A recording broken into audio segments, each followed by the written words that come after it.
São Paulo acerta contratação de grande promessa. Vamos falar aí sobre isso. Tem informação aí também sobre a situação do Zubeldia no São Paulo. Hoje tem Tricolor em campo com muita notícia sobre o jogo aí de hoje contra o Velo Clube e várias e outras notícias do São Paulo pra gente comentar aí com vocês. Belezinha, meu parceiro? Tranquilão?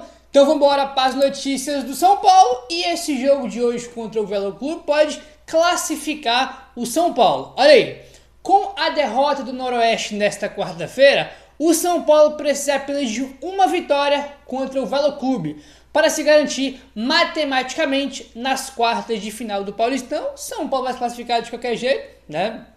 De qualquer forma vai se classificar, mas se conseguir vencer o Velo Clube hoje, São Paulo já garante matematicamente a sua classificação. Tem alguns jogos ainda para acabar a fase de grupo, mas deve ser realmente São Paulo e Novo Horizontino nas quartas, né? São Paulo é o líder do grupo, segundo Novo Horizontino, né? E a gente espera que sejam os dois que se enfrentam aí nas quartas de final. Lembrando que o Novo Horizontino que eliminou o São Paulo no passado, né? E de novo, eles estão no grupo do São Paulo, né? E vão enfrentar eles provavelmente nas quartas de final, tá bom? Saindo um pouquinho aí de Campeonato Paulista, vamos falar aí de Campeonato Brasileiro, porque saiu, rapaz, a tabela aí do Brasileirão 2025, tá? Fala aqui só as 5 primeiras rodadas, né? Porque é jogo pra caramba, vamos ficar aqui até amanhã falando dos jogos do Brasileirão, porque são 19 rodadas, né? No caso do primeiro turno, depois tem as 19 do retorno. Vamos lá. O São Paulo estreia na primeira rodada contra o Sport no Morumbi, tá? São Paulo Sport no Morumbi.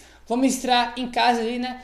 Tudo para o time estrear conseguindo uma boa vitória contra o time do Sport. Segunda rodada, Atlético Mineiro e São Paulo lá em BH. Terceira rodada, São Paulo e Cruzeiro no Morumbi.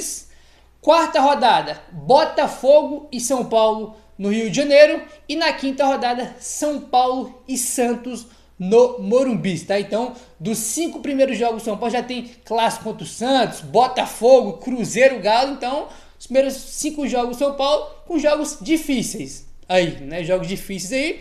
E o primeiro clássico do São Paulo é na quinta rodada contra o Santos, né? Depois a gente enfrenta o Palmeiras no Allianz Parque na 8ª rodada. E contra o Corinthians, tá? A gente enfrenta o Corinthians na 15ª rodada, tá? No finalzinho aí do turno, né? São aí os 5 primeiros jogos do São Paulo e os 3 clássicos, né? Que são os jogos mais importantes aí, né? Que são clássicos aí estaduais, tá bom? Vamos avançando aí, rapaziada. E o negócio é o seguinte, vamos falar aí do jogo de hoje, porque temos notícia. Olha aí. Segundo o GE, o atacante Eric está recuperado de uma entorse no tornozelo esquerdo e está à disposição do técnico Luiz Zubeldia para o jogo do São Paulo contra o Velo Clube nesta quinta-feira. O São Paulo vai mandar a campo um time com reservas nesta 9ª rodada do Campeonato Paulista, rapaziada. A gente já veio comentando com vocês aqui desde a semana passada, que era o planejamento do Zubeldia. A gente jogou titular contra o Mirassol, aí reserva contra o Bragantino, titular Inter de Limeira, reserva Velo Clube e titular contra o Palmeiras no domingo. Esse aí já é o planejamento do São Paulo, de muito tempo que a gente já vem comentando com vocês aqui, sem nenhuma novidade, né? O Eric, que vai voltar hoje pro time, ele ficou de fora do jogo contra a Inter de Limeira. Nem no banco de reservas aí ele ficou, né? Aí, só para complementar aqui, não.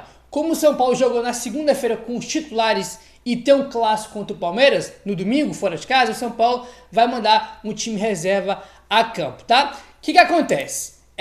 Vai ser um time reserva em campo aí. Segundo o Arnaldo Ribeiro, o Luciano e o Alan Franco vão ser titulares, tá? Então vai ser um time reserva com a presença desses dois titulares, podemos dizer assim. E ficou muito essa questão dos últimos jogos do Alan Franco sem reserva, mas ele não é reserva, né, rapaziada? Ele deve jogar hoje e deve jogar também contra o Palmeiras no domingo, assim a gente espera. A questão é que o Alan Franco, cara, ele tava com sobrecarga ali, né, cara, que se botasse ele para jogar tinha um risco dele se machucar, então o São Paulo preferiu preservar ele porque, pô, Campeonato Paulista, começo de temporada, tu vai botar o cara para jogar sabendo que ele tem risco de lesão, tem que tirar o cara, pô. Daqui a pouco tem Libertadores, Copa do Brasil, Brasileirão, não dá para arriscar um dos melhores do time, né, um cara que tem risco de lesão, não dá para qualquer no Paulistão arriscar, né, só se fosse uma final de campeonato, um mata-mata de Libertadores, aí tu arriscava, né, agora, Paulistão não dá, né. Então, é por isso que ele ficou fora de alguns jogos aí, mas vai jogar hoje, né? Vai jogar hoje aí, e o Luciano estava suspenso contra a Inter de Limeira. Aí fica aquela questão que eu já comentei com vocês no jogo contra a Inter de Limeira. A gente já começa a imaginar alguns cenários para o jogo de domingo contra o Palmeiras. Tem um jogo de hoje que tem que ganhar, que é com o Zé, não tem como não pensar no clássico de domingo. Por exemplo, o Luciano ficou de fora contra a Inter de Limeira e vai jogar hoje no time reserva. Ele vai jogar de novo contra o Palmeiras domingo? Ou será se o Luciano começar como titular hoje, dá um indício de que o Luciano fica no banco contra o Palmeiras? Né? Porque a principal questão do time do São Paulo nesse início de temporada é aquele quarteto na frente. Oscar, Lucas, Luciano e Caleri. Vai jogar os 4 contra o Palmeiras? É uma dúvida que a gente tem, ainda mais que o Luciano vai começar como titular hoje, né? Já que ele não jogou na segunda-feira, né? Então fica essa dúvida aí, eu tô muito curioso para saber, né? Não entraria com os 4 no jogo contra o Palmeiras, tá? Eu deixaria o Luciano no banco, entraria com Oscar, Lucas e Caleri e talvez mais um volante ali, um Bobadilha, né? Para fazer Bobadilha, Alisson e Pablo Maia. Apesar que se o Luciano ficar no banco, a gente sabe que quem entra é o Ferreirinha, né? Sempre quando o Luciano joga, quem entra é o Ferreirinha. Apesar que o Ferreirinha dá um pouco mais de equilíbrio ali do time do que o Luciano, tá bom? Meu parceiro, vamos avançando aí. E o negócio é o seguinte, tá? Só um detalhe, a gente vai falar sobre o Cedric Soares aqui. Eu comentei sobre o Luciano e que o Alan Franco devem jogar. Para complementar aqui, tá? O Cedric Soares, que estreou contra a Inter de Limeira, também deve ser titular. Tem informação também do Arnaldo Ribeiro. E já que a gente for sobre o Cedric Soares, vamos falar aí sobre ele que deve começar o jogo aí. Ele que deu uma ótima impressão naqueles 20 e poucos minutos que ele jogou contra a Inter de Limeira. Olha só isso aqui, rapaziada. A estreia de Cedric pelo São Paulo durou pouco menos de 30 minutos. Ele entrou na vaga do Igor Vinícius na metade do segundo tempo, quando o São Paulo pressionava o adversário, que tinha um atleta expulso. Olha só isso aqui, cara, presta atenção. No tempo em que esteve em campo, o português deu 4 passes para finalização. De acordo com SPFC Estatísticas, somente uma vez um lateral atingiu essa estatística na era Zubeldia.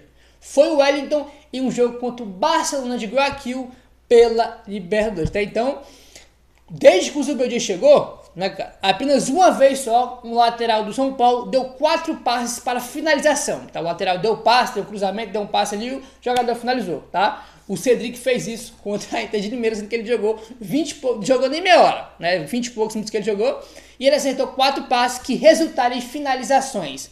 A última vez e única que aconteceu com o Zubeldia foi com o Wellington naquele empate em 0x0 contra o Barcelona de Guayaquil, né? Teve aquela estreia que a gente venceu por 2x0, foi a estreia do Zubeldia mesmo, né? Mas a estatística do Wellington é no jogo, né, do Morumbi, que foi 0x0, né? O São Paulo infelizmente acabou não vencendo aquele jogo, então tá aí, o Cedric Soares já chegou, irmão, com estatística positiva, apesar de ter jogado bem, né, também o tempo inteiro quando ele entrou. Óbvio, né, rapaz, o cara tava um ano sem jogar, tem um contexto também, ele tava apoiando muito lá na frente, tal, mas a gente tem um jogador a mais, tem que lembrar isso aí também, né? Vamos ver ele aí em jogos mais pegados, mais equilibrados, né? Quando o adversário vai atacar muito aí o São Paulo. Mas evidentemente que ao decorrer dos jogos ele vai pegando o ritmo de jogo, aprimorando a forma física. Já como eu falei, tem um ano que o cara não joga. Um ano, né? Mas é aquele negócio, ele tem qualidade técnica. Ele tem qualidade técnica. A questão dele é a parte física. Além de estar tanto tempo sem jogar, ele tem 33 anos. Qualidade técnica ele tem. Ele não é um bagre, um caneludo que não sabe onde da bola. Muito pelo contrário, ele tem qualidade técnica. Tanto é que você vê, o cara pega a bola, o cruzamento dele é muito bom, dá umas invertidas de bola, né? Você vê que é até bonito, né, cara? Ele pegando na bola porque ele tem qualidade técnica. Bom, vamos avançando aí, rapaziada. E tem contratação de promessa aí no São Paulo. Olha aí, segundo o jornalista Vené Casagrande, o São Paulo acertou a contratação de Matheus Ferreira para o time sub-20. O volante tem 18 anos e pertence ao Vasco. Ele chega por empréstimo com opção de compra de R$1,5 milhão de reais, tá? O que chama a atenção do Matheus Ferreira é o seguinte, ele, né, cara, tava vendo aqui algumas coisas sobre ele, ele é tratado como um fenômeno na base. Tá? Fenômeno na base, veio para o São Paulo por empréstimo com opção de compra muito barato, apenas R$1,5 milhão aí, de reais. Aí, o blog do São Paulo traz aqui mais uns detalhes dessa chegada do Matheus, tá? Do Matheus Ferreira para o São Paulo. Inclusive mais um Ferreira, né? Tem o Ferreirinha, o Lucas Ferreira que subiu da base agora, e agora vai ter o Matheus Ferreira aí também, olha só. Ele é jogador de seleção de base e titular absoluto do time do Vasco. Ele perdeu jogos e teve uma queda de desempenho. O Luan Carrillo, que era scout do Vasco, conhece de perto o jogador. E o Alan Barcelos teve jogos contra o Vasco. Ambos foram incisivos sobre a aprovação do atleta, que vale a pena recuperar o menino em Cotia com a sua estrutura. Vamos lá. O Alan Carrillo, né, que está aqui na matéria do Blog São Paulo, ele era scout do Vasco, tá? E o Luan Carrillo veio para São Paulo no fim do ano passado, né? Então ele conhece o Matheus Ferreira, né, do Vasco, né? E o Alan Barcelos, que é o técnico do Sub-20 de São Paulo, enfrentou o Vasco várias vezes, viu o jogador e também aprovou a contratação aí dele. Gabriel, por que tá aí recuperar o menino Coutinho? Porque ele tem problemas extracampo. Inclusive eu vi a repercussão dessa notícia no Twitter, né? E tinha muitos do Vasco falando sobre isso, que ele tinha problema extracampo, né? Então São Paulo traz ele, né, para Cotia, né? Aí entende que pode recuperar o garoto, tá? Porque ele é tratado como uma promessa, tá? Que ele é muito bom, titular do Vasco, seleção brasileira, mas ele tem uns problemas extracampo. Olha só, com o apoio do TecFoot e psicológico, em um ambiente fora do Rio de Janeiro, existe uma enorme expectativa de resgatar o fenômeno que ele era em alguns meses na base. Ele iria para a Europa e o São Paulo trouxe o jogador para Cotia, tá? Então, tá aí as informações que o blog do São Paulo trouxe, né? Ele é literalmente tratado como um fenômeno na base, tá? Muito bom volante, 18 anos. Uma observação, tá? Ele é muito forte fisicamente, meu. O cara é um armário, tá? Então significa o quê? Ele tem 18 anos de idade, significa que com ele vindo pro São Paulo, agora que vai vir, né? Se destacando no Sub-20 ali do São Paulo, ele tem grande chance de subir em breve, porque ele já tem 18 anos e ele é muito forte fisicamente. Ele tem físico já para jogar no profissional, né? Aí evidentemente vai depender, né, cara, do desempenho dele aí na base. Ele é muito bom, tá? Nunca se discutiu a qualidade dele. Eu não conheço o jogador, né? Só tô trazendo aqui as informações, mas tratam ele como um fenômeno da base, mas tem problemas extra-campo. Fica essa questão, né? Torcer aí, né, que o São Paulo consiga recuperar aí o jogador, né, cara? Que ele foque só no futebol dele, para virar um grande jogador, como tem expectativa nele. Vamos ver aí, tomara que dê tudo certo, né? Tomara que dê tudo certo com ele, porque realmente, cara, ele é muito, muito promissor, né? Joga na seleção, titular absoluto do Vasco, o Vasco liberou ele aí. Tinha até alguns eles que ele ia pra Europa, mas o São Paulo conseguiu trazer ele. Aí, tá bom? Enfim, meu parceiro, vamos avançando aí e o negócio é o seguinte. Olha só isso aqui.